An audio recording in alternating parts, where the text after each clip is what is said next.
ஹல்லேலூயா. So இந்த நாள்ல கூட நம்ம ஒவ்வொருடைய வாழ்க்கையில பாத்தீங்கன்னா every day we have choices. நம்ம ஒவ்வொரு நாளும் ஏதோ ஒரு தீர்மானம் எடுத்துதான் நம்ம தீர வேண்டிய ஒரு கட்டாயத்துல இருக்கிறோம். அதுதான் லைஃப் ஸ்டைலு. அதுதான் லைஃப் ஸ்டைலு.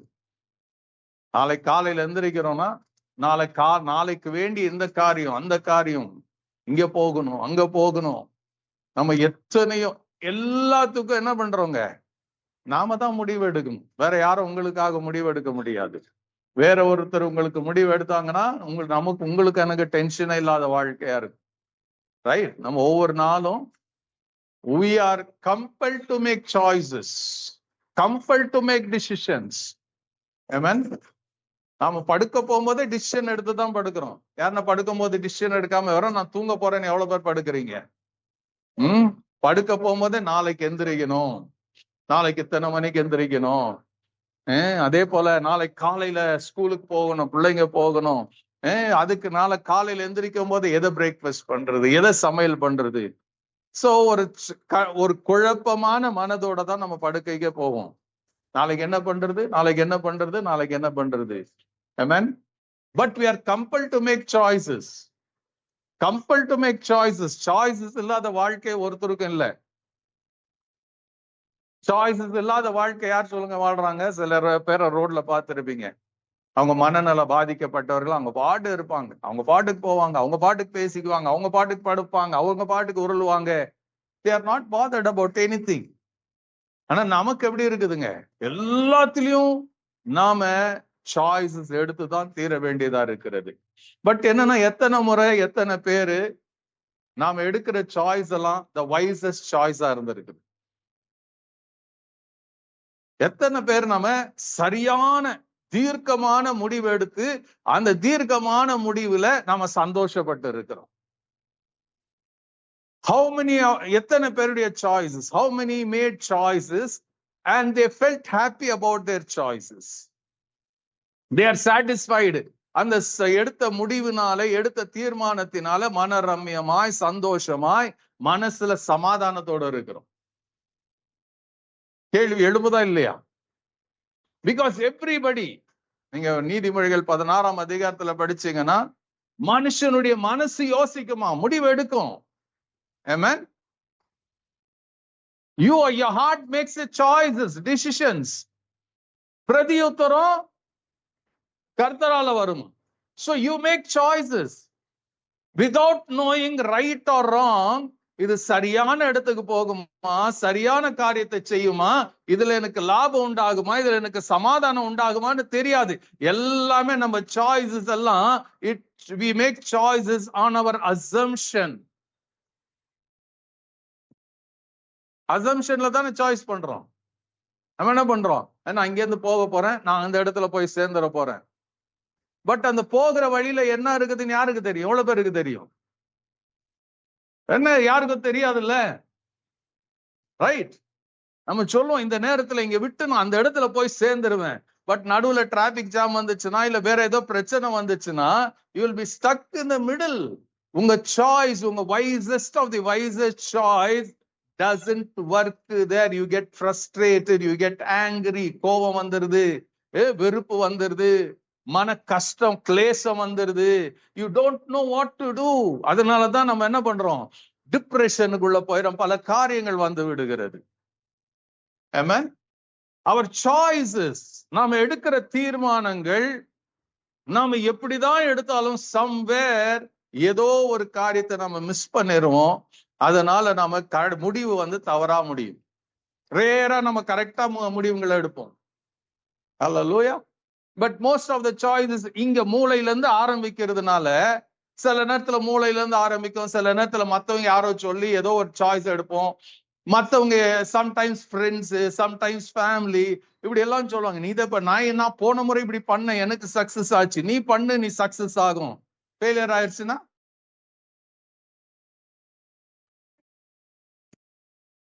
நீங்க எடுத்த முடிவு அந்த காலத்துக்கு உங்களுக்கு சரியா போச்சு, இன்னைக்கு அது ஒர்க் அவுட் ஆகாது. But and God wants every day நீங்களும் நானும் எடுக்கிற முடிவுல வெற்றியா இருக்கணும்னு கர்த்தர் விரும்புறாரு. Amen. God doesn't want நாம எடுக்கிற choices இன்னைக்கு வெற்றியா இருக்கணும், நாளைக்கு பார்த்துக்கலாம் இல்ல. Every day our choices has to be end in victory. நம்ம எடுக்கிற முடிவுகள் சமாதானத்தோட, அந்த முடிவுல பார்த்தீங்கன்னா அது சமாதானத்தோட இருக்கணும். அதுதான் கர்த்தர் விரும்புகிற காரியம். Amen. But God has choices. நல்ல பைபிள்ல கவனிச்சீங்கன்னா God choices, நமக்கு ஒரு சாய்ஸ் கொடுக்கும் போது அந்த சாய்ஸ் எடுத்து நீங்களும் நானும் செய்யும் போது it has no record of failure. நீங்க பைபிள் முழுக்க படிச்சு பாருங்க, தேவன் கொடுத்த ஆலோசனையை செய்த மனுஷன் அவன் வெற்றியாய் வாழ்ந்தாதான் சரித்திரம் இருக்கிறது. சில நேரத்துல ஆண்டவர் கொடுக்கிற சாய்ஸ் பைத்தியக்காரதனமா இருக்கும். It will sound crazy, it will look crazy, but அந்த சாய்ஸை எடுக்கிற மனுஷனுடைய வாழ்க்கை நிச்சயமாக வெற்றியா இருக்கும். நீங்க பைபிள் அப்படிதான் படிக்கணும், நல்லா படிக்கணும். பைபிளை சும்மா படிக்கிறது கிடையாது. நம்ம நிறைய நேரத்துல பைபிள் படிக்கணும்னு படிக்கிறோம். You have to learn, you have to see God to every scripture. ஆண்டவர் என்ன பண்றாரு, என்ன பேசுறாரு, என்ன சொல்றாரு, எப்படி நடத்துறாருங்கிறத நாம பைபிளோட உட்கார்ந்து படிச்சாதான் அது தெரியும். நாம பைபிளை ஏதோ சில நேரத்துல நாம வளரும் போது என்ன பண்ணுவோம், கேலண்டர்ல ஒரு வசனம், டைம் ஆயிடுச்சு, கேலண்டர்ல ஒரு வசனம் படிச்சுட்டு போயிருவோம். ஒரு பிரயோஜனமும் இல்லை. வாரத்துக்கு ஒரு நாள் பைபிள் படிப்போம், ஒரு பிரயோஜனமும் இல்லை. You are missing the choices of God. You are missing your beautiful future that God has.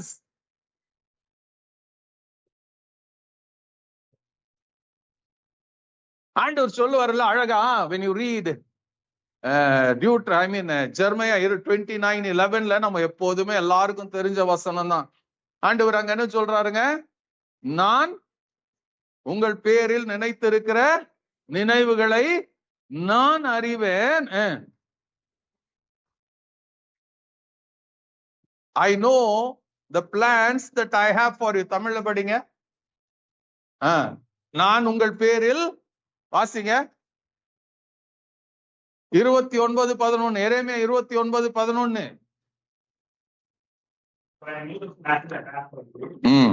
நான் தமிழ்ல கேட்டேன். நீங்கள் எதிர்பார்த்திருக்கும் முடிவை உங்களுக்கு கொடுக்கும்படி நான் உங்கள் பேரில் நினைத்திருக்கிற நினைவுகளை அறிவேன் என்று கர்த்தர் சொல்லுகிறார். நீங்கள் அப்போ எல்லாருடைய வாழ்க்கையில என்ன இருக்குதுங்க, எதுவோ ஒன்னை எதிர்பார்த்துதான் வாழ்ந்து கொண்டு இருக்கிறோம். எதிர்பார்ப்பு இல்லாம எத்தனை பேர் இருக்கிறோம்? அவன் ஆண்டவர் என்ன சொல்றார், நீங்கள் எதிர்பார்த்திருக்கும் முடிவை நான் என்ன பண்ணுவேன், உங்களுக்கு கொடுக்கும்படி நான் உங்களை குறித்து நினைத்திருக்கிற நினைவுகளை அறிவேன் என்று கர்த்தர் சொல்லுகிறார். நல்லா அந்த வசனத்தை கவனிங்க, மறுபடியும் வாசிங்க. நீங்கள் உங்களுக்கு நீங்களே ஒரு கொஸ்டின் போட்டு பாருங்களேன். எத்தனை பேரு எனக்கு இப்படி இருந்தா நல்லா இருக்கும், எனக்கு இந்த காரியம் கிடைச்சா நல்லா இருக்கும், என் வாழ்க்கை எப்படி இருந்தா நல்லா இருக்கும், என் குடும்பம் எப்படி இருந்தா நல்லா இருக்கும், என்னுடைய ஆவிக்குரிய வாழ்க்கை எப்படி இருந்தா நல்லா இருக்கும், யோசிக்கிறோமா இல்லையா? உங்க ஆண்டவர் என்ன சொல்றாரு, நீங்கள் யோசிக்கிறீங்க, இந்த மண்டைக்குள்ள வச்சு நிறைய யோசிக்கிறீங்களே. ஆண்டவர் சொல்றார், நீங்கள் எதிர்பார்க்கும். அப்ப எதை எதிர்பார்க்கிறோம்? எதை என்ன எதிர்பார்த்து வாழ்கிற வாழ்க்கை தானே. இங்க வரும்போது எதிர்பார்ப்பு இல்லாம எவ்வளவு பேர் வந்தீங்க? எதை எதிர்பார்த்து தானே வந்தீங்க? நீங்கள் எதிர்பார்க்க, நல்லா கவனிங்க, நீங்கள் எதிர்பார்க்கும் முடிவை உங்களுக்கு நான் கொடுக்கும்படி நான் நினைத்திருக்கிற நினைவுகளை ஆண்டவர் சொல்ல, உங்களுக்கு தெரியும் சொன்னாரா? நீங்க எதிர்பார்த்திருக்கிற முடிவை உங்களுக்கு தான் தெரியும். ஆனா ஆண்டவர் சொல்றாரு, அது என்ன சொல்றாரு, நான் கொடுக்கும்படி நான் நினைச்சிருக்கிறேன். அவர் மைண்ட்ல என்ன இருக்குதுன்னு உங்களால புரிஞ்சுக்கவே முடியாது. ஆனா ஆண்டவர் சொல்றாரு, உன் மைண்ட்ல என்ன இருக்குதுன்னு அவருக்கு தெரியும். Are you getting? உங்க மண்டைக்குள்ள, உங்க இத்தினூண்டு மூளைக்குள்ள இவ்வளோ யோசிக்கிறீங்களே, ஆண்டவர் சொல்றாரு, அதுல ஓடுற ஒவ்வொரு எண்ணமும் ஒவ்வொரு உணர்வுகளும் எல்லாம் எனக்கு தெரியும். அதான் சங்கீதம் 130 ஆண்டவரே நீர் என்னை ஆராய்ந்து அறிந்திருக்கிறீர், என் உட்கார்தலையும் என் எழுந்திருக்குதலையும் அறிகிறீர், என் நினைவுகளை தூரத்திலிருந்து அறிகிறீர், நான் நடந்தாலும் படுத்திருந்தாலும் என்னை சூழ்ந்திருக்கிறீர், என் நாவில் சொல் பெறவாததற்கு முன்பே அதெல்லாம் கர்த்தாவே நீரை அறிந்திருக்கிறீர். David was saying, you know everything about me. அப்போ இங்க ஆண்டவர் சொல்றார், நீங்கள் நினைத்து, என்ன வாசிங்க மறுபடியும், நீங்கள் எதிர்பார்த்திருக்கும் முடிவை உங்களுக்கு, God is saying, நீங்க எதிர்பார்த்திருக்கும் முடிவை யாருக்காச்சும் எனக்கு கெட்டது நடந்தா போதும்னு ஆசை எவ்வளவு பேர் இருக்கிறீங்க? எனக்கு வியாதி இருந்தா நல்லா இருக்கும் எவ்வளவு பேர் நினைக்கிறீங்க? நான் கடங்காராவே இருக்கணும் எவ்வளவு பேர் நினைக்கிறீங்க? எனக்கு பிரச்சனைங்க, ஆண்டவரே எனக்கு நிறைய பிரச்சனைகளை கொடுங்க எவ்வளவு பேர் கேட்கறீங்க? யாரையும் ஒருத்தருக்கு அந்த ஆசை இல்லையா? ஒருத்தருக்கு ஆசை இல்லையா? ஆனா ஆண்டவர் சொல்றாரு, நீங்கள் எதிர்பார்த்திருக்கும் முடிவை. அப்போ நீங்க மண்டைக்குள்ள எதையோ முடிவை வச்சுட்டு, இது நடந்தா நல்லா இருக்குமே, இது கிடைச்சா நல்லா இருக்குமே, இது வந்தா நல்லா இருக்குமே, இது போனா நல்லா இருக்குமே, அத அப்போ நீங்க பிக்சர் பண்ணி வச்சுக்கோங்க. நீங்கள் எதிர்பார்த்திருக்கும் முடிவை உங்களுக்கு, யாருக்கு?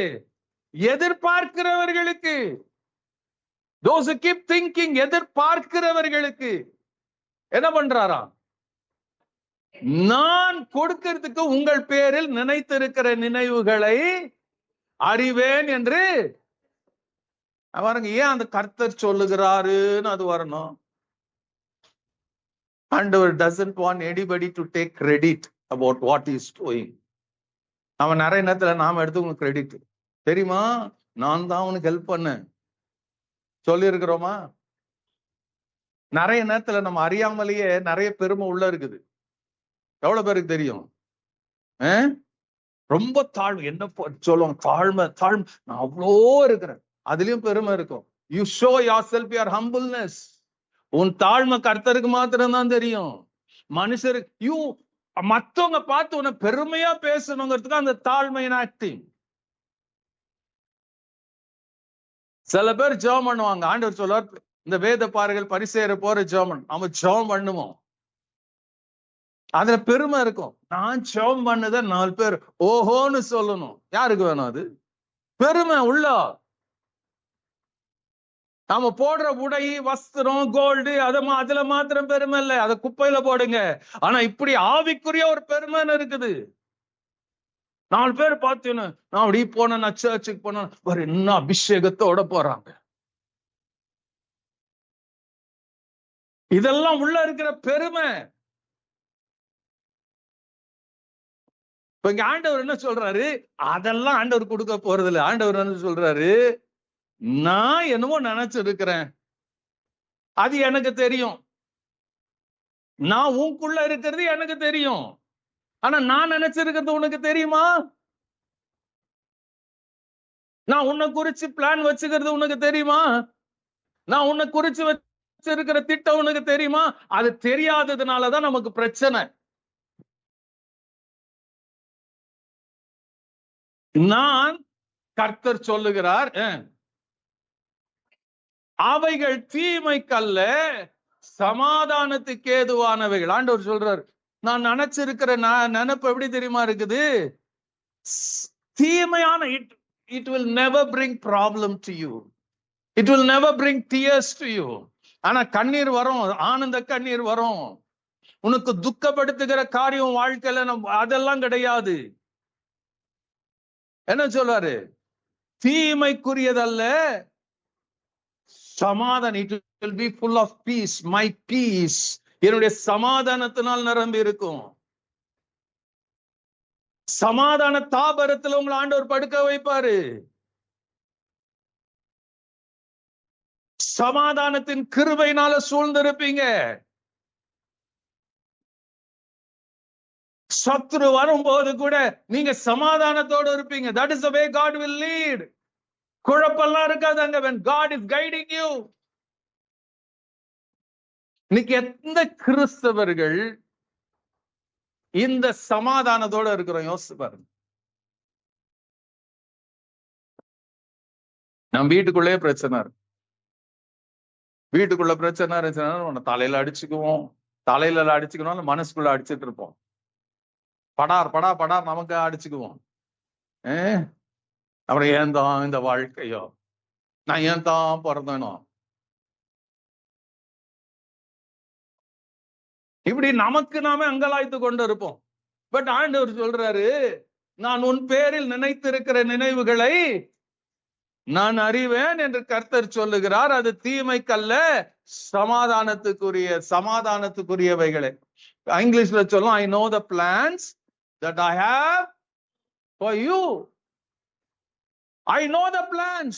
It means God says, I know, you don't know. எனக்கு தெரியும், உங்களுக்கு தெரியாது. So simple. அப்ப யாருக்குதான் ஆண்டவர் தன்னுடைய திட்டத்தையும் சித்தத்தையும் தன்னுடைய பிளானை வெளிப்படுத்துவாரு? நல்லா தெரிஞ்சுக்கங்க. இன்னைக்கு நம்ம கவுன்சில் கொடுக்கறதுக்கு 1000 பேர் இருக்கிறோம், நம்ம சுத்தி இருக்கிறாங்க. எல்லாத்தையும் கேட்கிறோம். சிலது கேட்கறதுக்கு நல்லாதான் இருக்கும், ரைட்?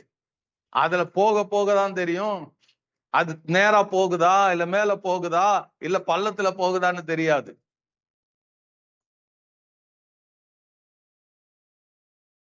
பட் ஆண்டவர் சொல்றார், I know the plans that I have you. உங்கள் பேரில் நான் நினைத்திருக்கிற நினைவுகளை அறிவேன் என்று கர்த்தர் சொல்லுகிறாரு.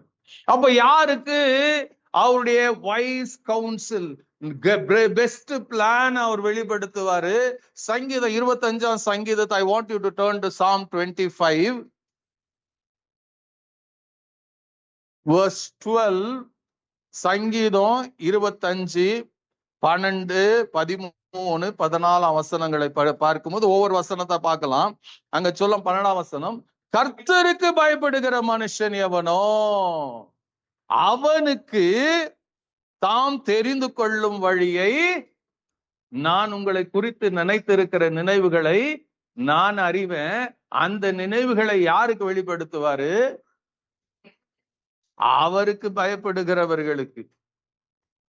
கர்த்தருக்கு பயப்படுகிற மனுஷன் எவனோ, கர்த்தருக்கு பயப்படுகிற மனுஷன் எவனோ. See, God, தேவனுடைய ஆலோசனையும் தேவனுடைய திட்டங்களும் தேவனுடைய சித்தமும் அது எல்லாருக்கும் தேவனால் வெளிப்படுத்த முடியாது. Only to the one who fears him. கர்த்தருக்கு பயப்படுகிற பயம் இல்லாம, ஆண்டவர் எனக்கு இதுதான் சொன்னாரு, இப்படிதான் பண்ணாரு, அதெல்லாமே ஒண்ணு கூட அதுல உண்மை கிடையாது. அத்தனையும் அது பொய்யின் பிதாவு கிட்ட இருந்து வந்த காரியங்கள். God doesn't give you counsel of confusion. உங்களை குழப்பமாக்குறது, உங்களை தோல்வியில கொண்டு போகிற எண்ணங்கள் ஒன்று கூட இருக்காது. என்ன சொல்லுது? கர்த்தருக்கு பயப்படுகிற மனுஷன் எவனோ. அப்போ who is that man? கர்த்தருக்கு பயப்படுகிற மனுஷன் எவனோ. இங்கிலீஷ்ல என்ன சொல்லுது? Who is the man who feareth the Lord? யார் கர்த்தருக்கு பயப்படுறான்? இன்னைக்கு உங்களுக்கு முன்னாடியே ஒரு கொஸ்டின் வச்சுக்கணும், நீங்க போட்டுக்கணும். நான் கர்த்தருக்கு பயந்து வாழுகிற ஒரு மனுஷனா ஒரு மனுஷனா இருக்கிறேனா? கர்த்தருக்கு பயப்படுகிறதுங்கிறது ஏதோ நான் டெய்லி பைபிள படிக்கிறேன், டெய்லி ஜெபம் பண்றேன், அது அல்ல. கர்த்தருக்கு பயப்படுகிற பயம்ங்கிறது you live according to the dictates that God has put in this word. அவருடைய வார்த்தையில எழுதி வைத்திருக்கிறார் அத்தனை காரியங்களையும் ஒன்று கூட வார்த்தை பிசகாம செய்கிற மனுஷன் தான் கர்த்தருக்கு பயப்படுகிற மனுஷன்.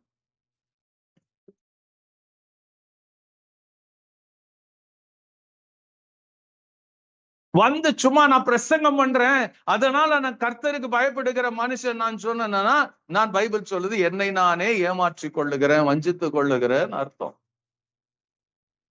கர்த்தருக்கு பயப்படுகிற மனுஷன், நீங்க சர்ச்சுக்குள்ள இருந்தாலும் அதே கேரக்டரு, வீட்டுக்குள்ள இருந்தாலும் அதே கேரக்டரு, ஆபீஸ்க்குள்ள இருந்தாலும் அதே கேரக்டரு, நீங்க தெருவுல நடந்தாலும் ஒன்று போல இருப்பீங்க. எங்கேயும் உங்களுக்குள்ள எல்லளவு மாறுதல் வராது.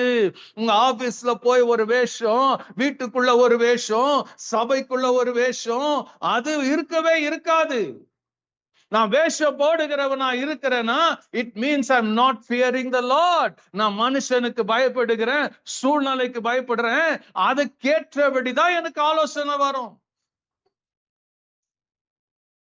இங்க ஆண்டவர் சொல்றார், கர்த்தருக்கு பயப்படுகிற மனுஷன் எவனோ அவனுக்கு யார் தெரிந்து கொள்ளுகிற வழியா? அமேசிங் இல்ல? தேவன் தெரிந்து கொள்ளுகிற வழியா? தேவன் தெரிந்து கொள்ளுகிற வழியை போதிப்பார். He will teach them or reveal them to the one who fears the Lord. நாம் புல்பிட்ல நின்று அப்படியே பாட்டு பாடி ஆராதிச்சிட்டேன்னா அக்கினியே இறங்கிருச்சுனாலும் ஆண்டவர் சொல்வாரு, நீ யாருன்னு எனக்கு தெரியும், உன் நினைவு என்னன்னு எனக்கு தெரியும், நீ யோசிக்கிறது என்னன்னு எனக்கு தெரியும், உனக்கு பெருமை பேர் புகழ் வரணும்னு நினைச்சு நீ பண்ணிட்டு இருக்கிற, ஐ நோ ஈவன் தட்.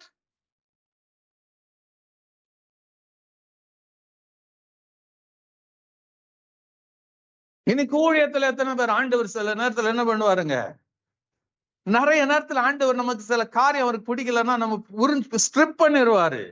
நம்ம ஆண்டவர் ஸ்ட்ரிப் பண்ணும் போது நமக்கு வேதனை உண்டாகும். யாருன்னா அடிச்சா சந்தோஷமா இருக்குமா?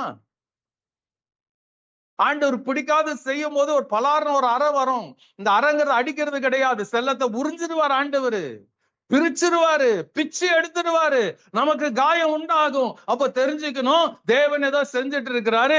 My attention should change from me to God. என்னை கனப்படுத்துகிறவர் கர்த்தர் ஒருவர் மாத்திரம்தான் இருக்கணும். I need praise from my God. அவர்தான் சொல்லுவாரு, உண்மை உத்தமமான ஊழியக்காரன் அவர்கிட்ட தான் டைட்டில் வாங்கணும். மனுஷன் கொடுக்கிறது இன்னைக்கு இருக்கும், நாளைக்கு புடுங்கிருவான். இன்னைக்கு ரெவரண்ட் கொடுப்பான், நாளைக்கு புடுங்கிருவான். ஹல்லேலூயா. பட் ஆண்டவர் கொடுக்கிறது நிரந்தரமா இருக்கும். ஆனா ஆண்டவர் யாரு கொடுப்பாருங்க? உண்மையாகவே ஒவ்வொரு நாளும் கர்த்தருக்கு பயப்படுகிற மனுஷனுக்கு தான் அவர் கொடுப்பாரு. ஆண்டவருடைய வசனம் சொல்லுது, கர்த்தருக்கு பயப்படுகிற மனுஷன் தான் இவ்விதமாய் ஆசீர்வதிக்கப்படுவான். எப்படிங்க? கர்த்தருக்கு பயப்படாத. இன்னைக்கு உலகம் சொல்லணும், சில பேர் சொல்லுவாங்க, அப்படி நான் இப்படி, நான் இதை வாங்கிட்டேன், நான் அதை வாங்கிட்டேன், நான் பெரிய இதை கட்டிட்டேன், நான் அதை வாங்கிட்டேன். வாங்க, உலகத்துல இருக்கிறவங்க வாங்குவான், கர்த்தர் ஏன் கிறிஸ்டியன் வாங்க முடியாதா?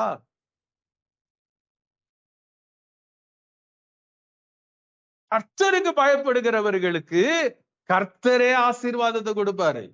அவர் கையிலிருந்து ஆசீர்வாதம் வரும். சங்கீதம் 128 பாருங்க.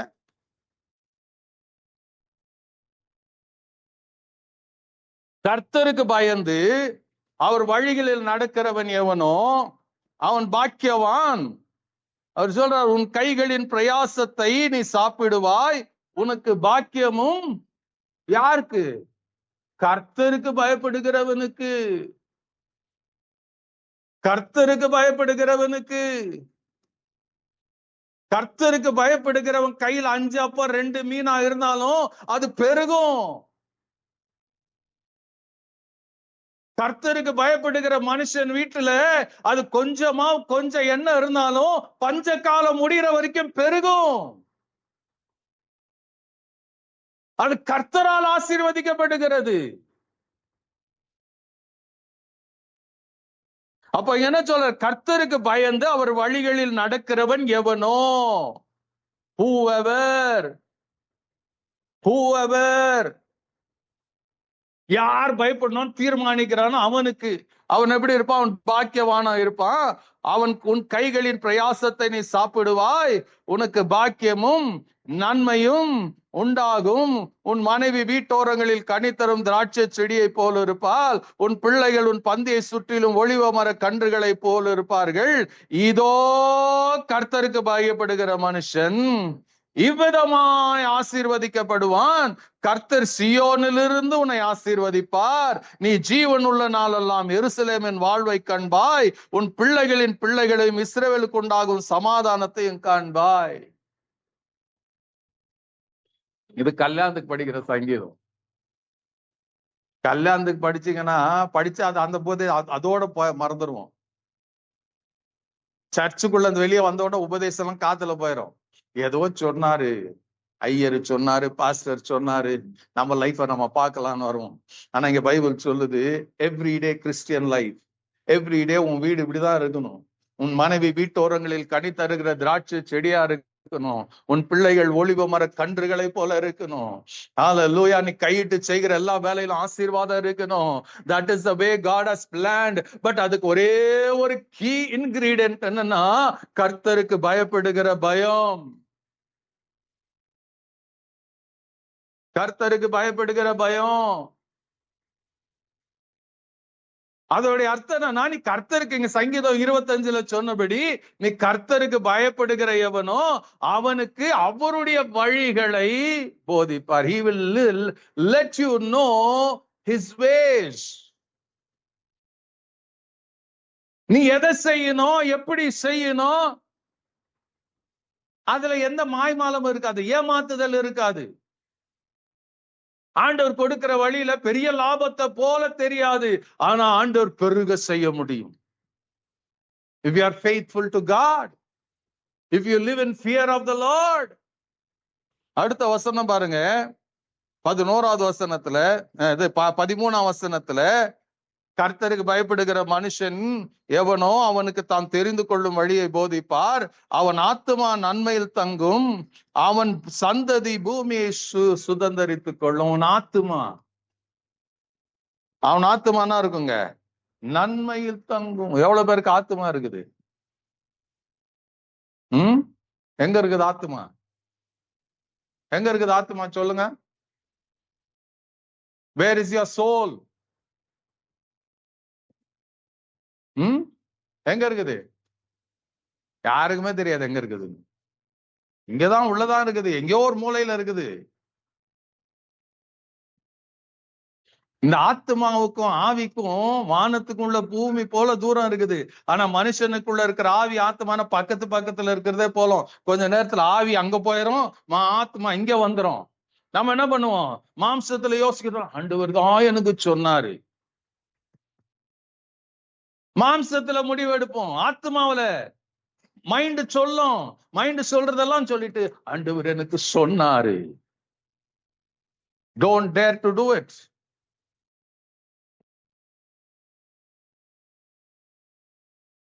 உன் ஆத்மாவையும் ஆவியும் வேறுபடுத்தி காட்டுகிறது இந்த வேத வசனத்தை தவிர வேற எதுவுமே கிடையாது. பரிசுத்த ஆவியானவர் வேறுபடுத்தி காட்ட மாட்டார். only the word of God. தேவனுடைய வசனம் தான் எது ரைட்டு எது ராங்னு கத்து கொடுக்கும்.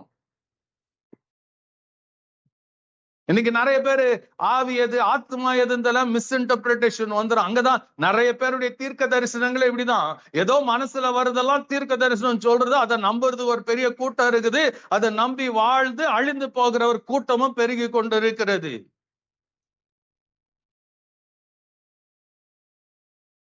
Prophecy should be from the spirit. From the spirit I should come from your spirit. உன்னுடைய ஆவில இருந்து அந்த சத்தம் வரணும். உன் மைண்ட் மூளையில இருந்து வரக்கூடாது, மூளை அறிவில இருந்து வரக்கூடாது. நீங்க எரேமியா படிச்சீங்கன்னா இஸ்ரவேல் மக்கள் அதுதான் பண்ணாங்க. தீர்க்கதரிசிகள் எழுமனான் சொன்னா தீமையே வராது, நன்மையா இருக்கும்.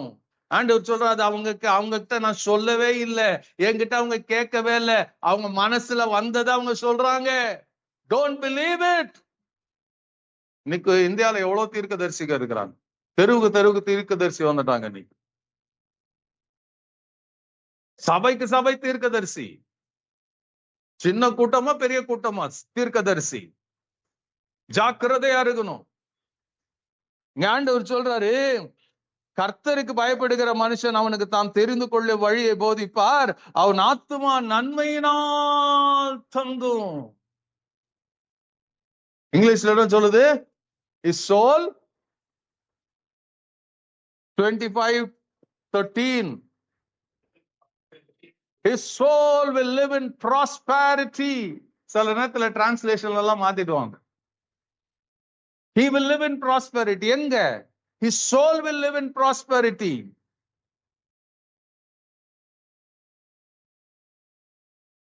உங்களுக்கு மனசு படுக்குன்னு அடிச்சுக்குது. எங்க அடிக்குது? நீங்க இங்க தான் காட்டுவீங்க, உங்க இருதயத்தை தான் காட்டுவீங்க. பிரஷர், பிளட் பிரஷர் ஜாஸ்தியானவா டபா டபா டபான்னு அடிச்சுக்கும். ஆனா உள்ள இன்னொரு இடத்துல அடிக்கும், உங்க மைண்ட் பிரெயினுக்குள்ள அடிக்கும், டமா டமா டமா டமான்னு அடிக்கும். என்ன ஆகுமோ ஏதாகுமோ, என்ன ஆகுமோ ஏதாகுமோ.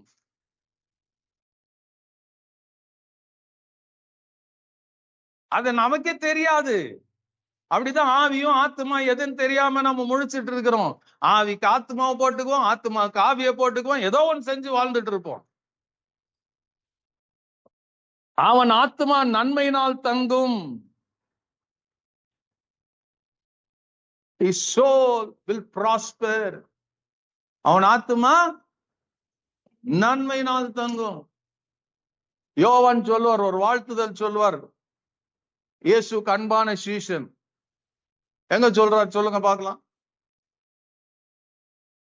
3 யோவான் 2ஆம் வசனத்துல என்ன சொல்லுவாரு? பிரியமானவனே, உன் ஆத்மா வாழ்கிறது போல. இப்ப அதுக்கு ஒத்துப்போங்க, வசனத்தை கம்பேர் பண்ணி பாருங்க. கர்த்தர் யாருக்கு? யாருடைய ஆத்மா அங்க எப்படி இருக்கும்? பிரியமானவனே, நீ கர்த்தருக்கு பயப்படுகிற மனுஷனா இருந்தா உன் ஆத்மா வாழ்கிறது போல நீ எல்லாவற்றிலும் வாழ்ந்து சுகமா இருப்பாய். நான் பாட்டு கண்டபடி வாழ்வேன், கண்ட இடத்துக்கு போவேன். Don't ever think. இன்னைக்கு நாங்க ஊழியக்காரங்களும் அப்படிதான் வந்துட்டோம். நீ எனக்கு கொடுத்தா போதும், நான் உன்னை ஆசீர்வதிப்பேன், நீ ஆசீர்வாதமா இருப்பாய். அந்த இடத்துக்கு வந்துட்டோம். The church has come to that place. இன்னைக்கு ஒருத்தருக்கும் அதை குறிச்சு பாரம் கிடையாது. சபையில இருக்கிற குழப்பமான காரியங்களை குறிச்சு நமக்கு பயம் கிடையாது, நமக்கு வருத்தமே கிடையாது, பாரம் கிடையாது. சபை வேறு கோணத்துல நம்ம கண்ணு முன்னாடியே போயிட்டு இருக்குது. We don't feel sad about it. எத்தனை பேருக்கு துக்கம் வருது? எத்தனை பேர் அதை பார்த்து பாரப்படுறீங்க? ஐயோ இப்படி இருக்க கூடாதே, இப்படி இருக்குது, இப்படி இருக்க கூடாதே, இப்படி இருக்குது, ஆண்டவரே ஏதாவது செய்யுங்கன்னு எத்தனை பேர் உண்மையா கதறீங்க? நாம அவங்களோட ஒத்து போயிட்டு இருக்கிறோம்.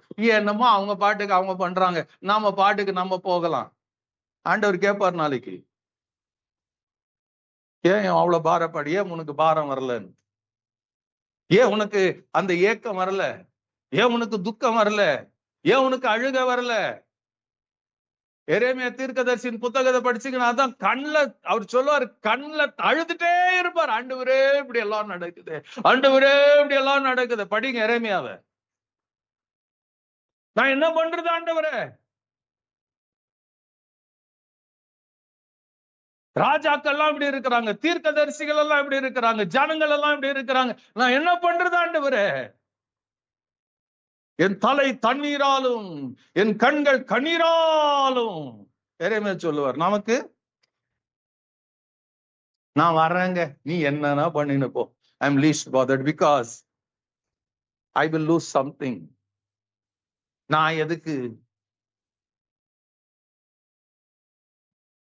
கர்த்தருக்கு பயப்படுகிற மனுஷன் ஒரு நாளும் தன்னுடைய கைய அந்த பந்தியில வைக்க மாட்டான், அவர்களோடு சேர்த்து கொள்ள மாட்டான், தன்னை வேறு பேர் எடுத்துக் கொள்ளுவான். கர்த்தருக்கு யார் பயப்படுறாங்களோ அவனுடைய ஆத்துமா தான் எல்லாவற்றிலும் வாழ்ந்த சுகமா இருக்கும். There will be joy in your soul. There will be happiness in your soul. You will feel satisfied every day. தேவ சமூகத்துல நிற்கும் போதே you will know that இன்னைக்கு அவருடைய சித்தத்தை நீ செய்திருக்கிறாய் என்ற ஒரு திருப்தி உனக்கு இருக்கும். You will have the peace of God in you.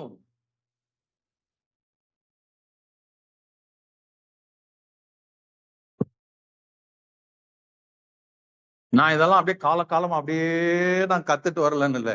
கர்த்தர் ஒவ்வொரு இடத்துலயும் ஒவ்வொரு காலத்திலையும் எனக்கு கற்றுக் கொடுத்தார். He broke me.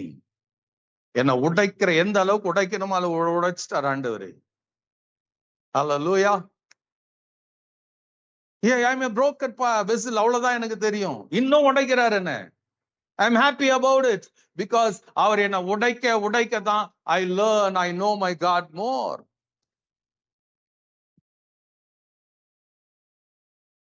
இந்த வாரம் முழுக்க நான் என்ன பண்றேன், எரேமியா தீர்க்கதரிசியின் புத்தகத்தை படிச்சு இதுவரைக்கும் நான் அழல. ஆனா இப்போ எரேமியா தீர்க்கதரிசி ஒவ்வொரு வசனத்தை படிக்கும் போது நான் அழுது கொண்டிருக்கிறேன். I see the heart of God, I see the mind of God, I see the anguish of God.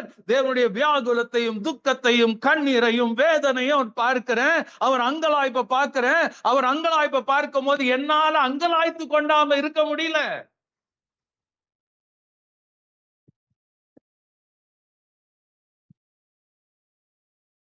God is not taking sins எப்படி கேஷுவலா எடுத்துக்கல. Is very serious. யூத மக்களை குறிச்சு அவ்வளோ அங்கலாய்க்கிறார் தேவன். நான் இன்னும் என்னத்தை பண்ணணும், என்ன விட்டுட்டாங்களே,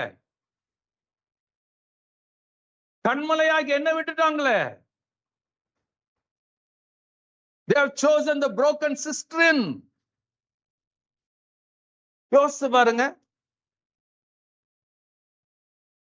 பொத்தலான ஒரு தண்ணி போடுறத தெரிஞ்சுக்கிட்டாங்களா ஜீவ தண்ணீரை விட்டுட்டு. ஜஸ்ட் நம்ம பைபிள படிக்கிறோம். You don't know the heart of God. அதுல வசனத்துல when you study அவர் எவ்வளவு உடைஞ்சிருந்தார்னா அதை அவர் சொல்ல முடியும். You don't think God in that way. அதனாலதான் பெருசா ஒரு மாற்றமும் நம்முடைய வாழ்க்கையில வர்றதில்லை. You always think about ourselves. நான் நம்முடையது. ஒரு நிமிஷம் கொஞ்சம் ஸ்டெப் அவுட் பண்ணி அவருடைய வழிக்கு வந்து பாருங்க.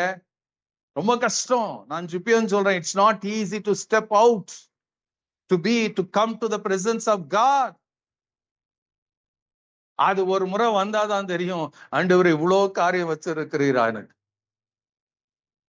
அது வரைக்கும் ஆண்டவர் வெளிப்படுத்த மாட்டார். Very sorry to tell. ஆண்டவர் அது வரைக்கும் வெளிப்படுத்த till you come to God. இங்க அடுத்த வசனம் பாருங்க, 13ஆம் வசனம். கர்த்தருடைய ரகசியம் யாருகிட்ட இருக்குது? அவருக்கு. அப்ப கர்த்தருக்கு நீங்க பயந்தீங்க, பயப்படுற மனுஷியா இருப்பீங்கன்னா அவருடைய ரகசியம் உங்களுக்கு தெரிஞ்சிருக்கணும்.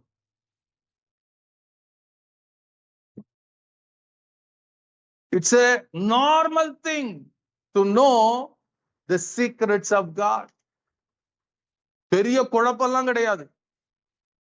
பெரிய என்னமோ சூத்திரம் நாங்கள் அந்த மாதிரி எல்லாம் கிடையாது. If you are a true believer in God, if you fear the Lord, கர்த்தருடைய ரகசியத்தை அறிகிறது உங்களுக்கு நார்மலான ஒரு வாழ்க்கையா இருக்கும். We are not living in an Old Testament covenant, we are living in a New Testament covenant. அவர் சொல்லுவாரு, கர்த்தருடைய ரகசியம் அவருக்கு பயந்தவரிடத்தில் இருக்கிறது, அவர்களுக்கு தம்முடைய உடன்படிக்கை தெரியப்படுத்துவார். He will let them know his covenant.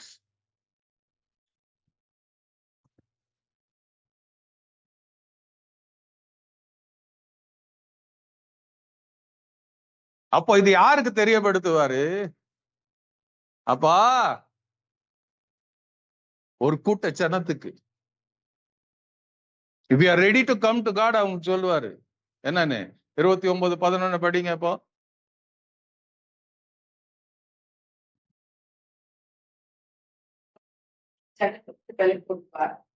29:11 நீங்கள் எதிர்பார்த்திருக்கும் முடிவை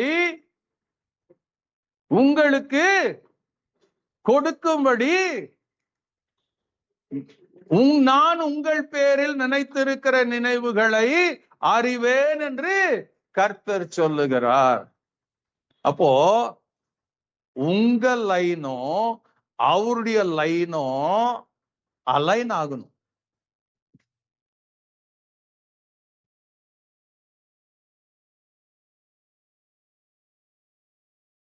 அவர் இழுத்து இழுத்து பார்ப்பாரு. அவர் இழுக்கிற இழுப்புக்கு இடம் கொடுக்கலன்னா அவர் விட்டுருவாரு. டோன்ட் எவர் திங்க் ராத்திரி பகல் அதே வேலையா இருப்பாருன்னு. கூப்பிடுவாரு. ஒரு முறையில 100 முறை கூப்பிடுவாரு. அந்த 100 முறையும் முரட்டாட்டம் பண்ணிட்டு போனேன்னா விட்டுருவாரு. எரேமியால இந்த 8ஆம் அதிகாரம் 14ஆம் அதிகாரம் 16ஆம் அதிகாரத்துல படிச்சீங்கன்னா ஒரு வசனம் என்ன ரொம்ப பாதிச்ச ஒரு வசனம் இருக்குது. அது என்னன்னா, ஆண்டவர் சொல்லுவார் எரேமியா கிட்ட, இந்த ஜனத்துக்காக 8:14 படிங்க. இதுல 14:11 படிங்க. சாரி, 14:11. கர்த்தர் என்னை நோக்கி, நீ இந்த ஜனத்துக்கு நன்மை உண்டாகும்படி விண்ணப்பம் பண்ணாதையே. அடுத்த வசனம், அவர்கள் உபவாசித்தாலும் நான் அவர்கள் விண்ணப்பத்தை கேட்பதில்லை, அவருடைய தகன பலிகளையும் காணிக்கைகளை செலுத்தினாலும் நான் அவர்கள் மேல் பிரியமாய் இருப்பதில்லை. போதும் விடுங்க. ஆண்டவர் என்ன சொல்ற, மறுபடியும் அந்த முன்னாடி வசனத்தை பாசி படிங்க.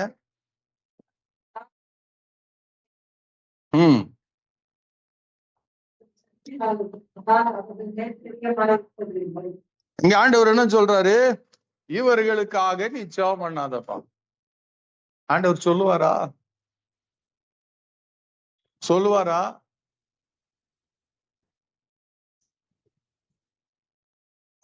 சொல்லுவார் ஆண்டவர்? அப்போ ஆண்டவர் இதை சொல்லணும்னா அவர் எவ்வளவு இருதயத்துல வியாகுலப்பட்டு இருப்பார், எவ்வளவு துக்கப்பட்டு இருப்பாரு.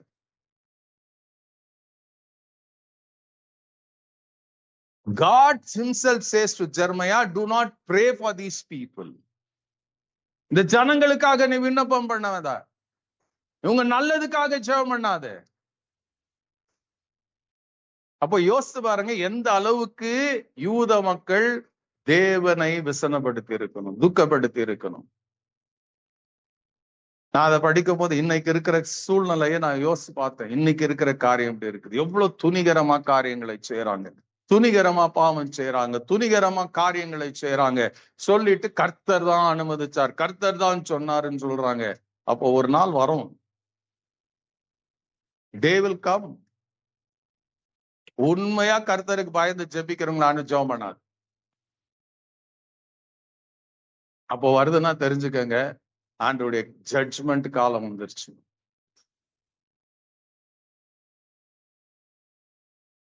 இப்போ நல்ல ஒரு காரியத்தை, if you live in the fear of the Lord, கொடுத்த பெரிய பாக்கியம் தெரியுமா? இதை கத்துக்கிட்டு நீங்களும் நான் வாழ்வோமானால் ஒரு காரியத்தையும் ஆண்டவர் உங்களுக்கும் எனக்கு மறைக்கவே மாட்டார். He cannot hide anything from you and me. எல்லாத்தையும் வெளிப்படுத்துவார். மோசேக்கு அவ்வளோ ரகசியங்களை வெளிப்படுத்துறது காரணம்னா அவனுக்கு கர்த்தருக்கு பயம். பவுலுக்கு அவ்வளோ காரியத்தை வெளிப்படுத்துறது காரணம் கர்த்தருக்கு பயம். அப்போ உங்களுக்கு எனக்கு அந்த கர்த்தருக்கு பயப்படுகிற பயம் வந்துருச்சுன்னா அன்னைக்கு நீங்களும் நான் நிற்கும் போது ஆண்டவர் சொல்லுவாரு, உங்களை குறித்து நான் வாசிங்க அதை 29:11, நீங்கள் எதிர்பார்த்திருக்கும் முடிவை உங்களுக்கு கொடுக்கும்படிக்கு நான் உங்கள் பேரில் நினைத்திருக்கிற நினைவுகளை அறிவேன் என்று கர்த்தர் சொல்லுகிறார். ஆமென். கர்த்தரே சொல்றாரு.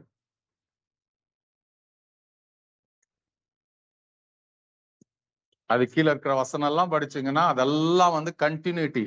இது ஒரே ஒரு வசனத்தை மாத்திரம் பிடிச்சுக்காதீங்க. 11, 12, 13 இதெல்லாம் நமக்கு தேவையா இருக்குது.